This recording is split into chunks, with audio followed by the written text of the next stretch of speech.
inmovilizamos sobre la superficie un material compósito, el cual consiste de carbono grafito como material semiconductor que está inmerso en una resina polimérica y además tiene dos óxidos de cobre y de plata que sirven como catalizadores y son los que van a oxidar la materia orgánica presente en una muestra.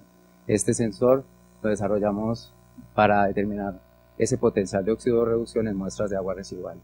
Entonces, como primero hacemos una caracterización física del sensor utilizando técnicas de microscopía y una caracterización electroquímica utilizando voltametría cíclica.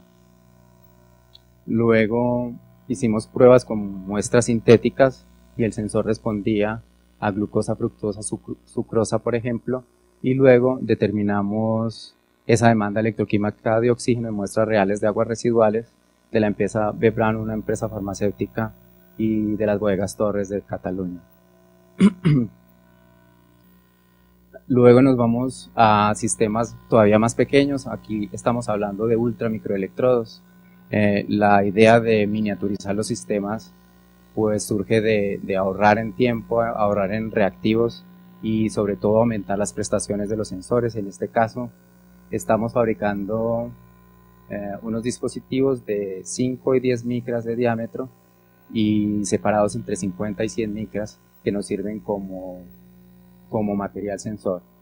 La primera etapa del proceso tenemos que caracterizar de forma rigurosa el sensor porque en el proceso de fabricación no se obtienen sensores totalmente eficientes. Algunos orificios quedan tapados inherentes al mismo proceso de fabricación. Entonces en el primer paso caracterizamos los sensores utilizando microscopía, por ejemplo microscopía de barrido de electrones o de fuerza atómica o confocal. Y en el segundo paso aplicamos el sensor, en este caso medimos cobre en suelos contaminados que estaban alrededor de una mina de plomo en Torreón, México.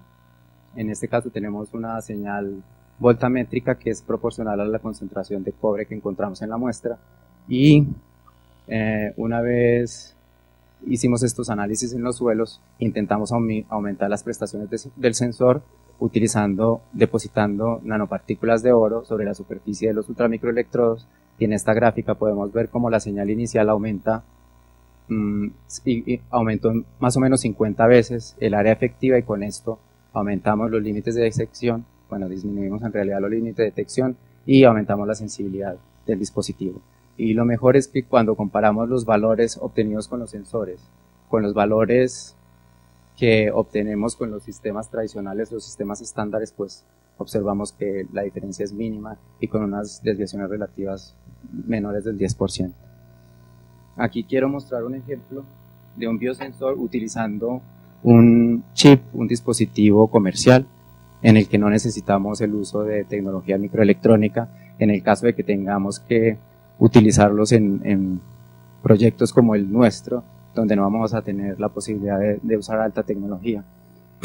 Entonces aquí usamos este dispositivo como plataforma sensora, y aquí tengo esta fotografía para enfatizar que estamos hablando de equipos bastante pequeños, portátiles en muchas ocasiones, y que este equipo puede estar conectado a un sistema multichip donde puedo realizar determinaciones multiparamétricas o a un simple conector individual para realizar una medida.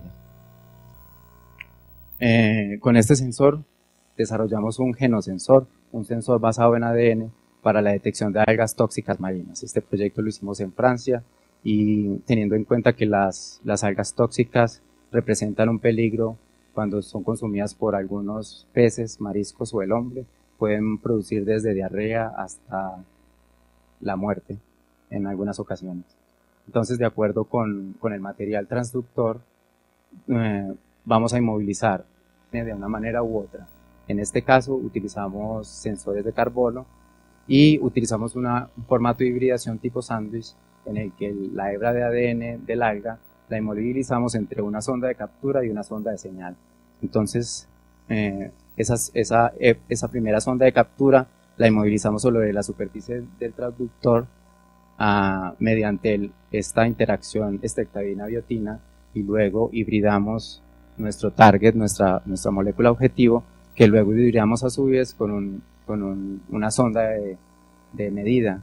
Esa sonda de medida está a su vez inmovilizada y, con una enzima, y esta enzima responde a las concentraciones del alga que esté presente en la muestra.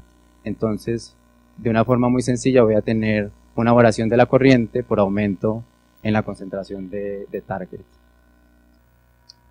Hasta aquí hablamos de microsensores y nos vamos un poco hacia nanomotores que se están utilizando ahora como un nuevo paradigma de biosensado basado en movimiento. Aquí, como de forma curiosa, comentar que en 1966 hubo una película que se llamó Fantastic Voyage, en la que era de ciencia ficción y en la que estos nanomotores circulaban a través de vasos sanguíneos, capturando células y matando las células cancerígenas. Y aquí comentarles que con las investigaciones actuales que estamos realizando en el laboratorio de Estados Unidos, no estamos ya muy lejos de volver esa ciencia ficción realidad.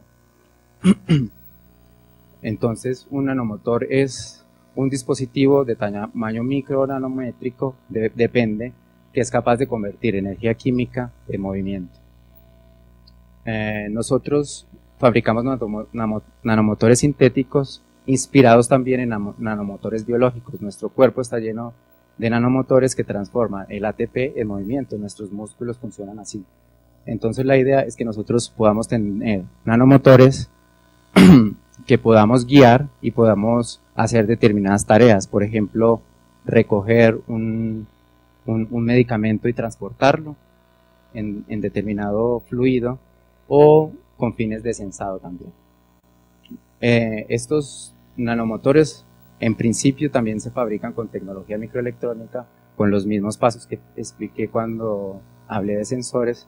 Sin embargo, en este caso son láminas metálicas que se enrollan, se pliegan sobre sí mismas para producir como una especie de tubo. Ese tubo está compuesto de diferentes metales. En la parte interna tenemos platino, luego hay una capa de níquel que sirve como material magnético para poderlo dirigir con un imán, y en la parte externa tenemos oro, el cual utilizamos para inmovilizar todos los receptores biológicos. Hacemos una química sencilla en la cual logramos inmovilizar receptores biológicos sobre el dispositivo. Y el platino funciona como catalizador. Utilizamos peróxido de hidrógeno como combustible y aprovechamos la descomposición de peróxido en oxígeno y agua, y esas burbujas de oxígeno sirven como propulsión para el dispositivo. Y tenemos que usar aquí surfactantes para modular el tamaño y la frecuencia de flujo de las burbujas. Entonces esperamos que estos dispositivos se muevan en distintos fluidos. Entonces vamos a presentar diferentes ejemplos. En este caso inmovilizamos diferentes receptores sobre el dispositivo, inmovilizamos una hebra de ADN, inmovilizamos aptámeros y anticuerpos que reconocen diferentes analitos de interés biológico. En el primer ejemplo inmovilizamos un aptámero sobre los microtransportadores. Un aptámero no es más que una secuencia de oligos que puede reconocer de una forma selectiva, en este caso, una proteína. Entonces, nosotros tenemos un primer formato donde el aptámero reconoce la proteína y lo podemos transportar una vez capturada la proteína.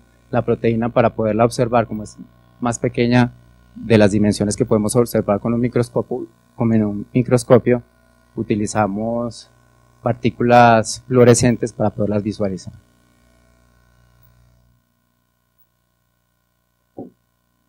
En la parte B tenemos otro formato en el cual tenemos un aptámero mixto, y después de capturar la proteína nos sirve para liberarla utilizando ATP, por ejemplo, y poder reutilizar el dispositivo.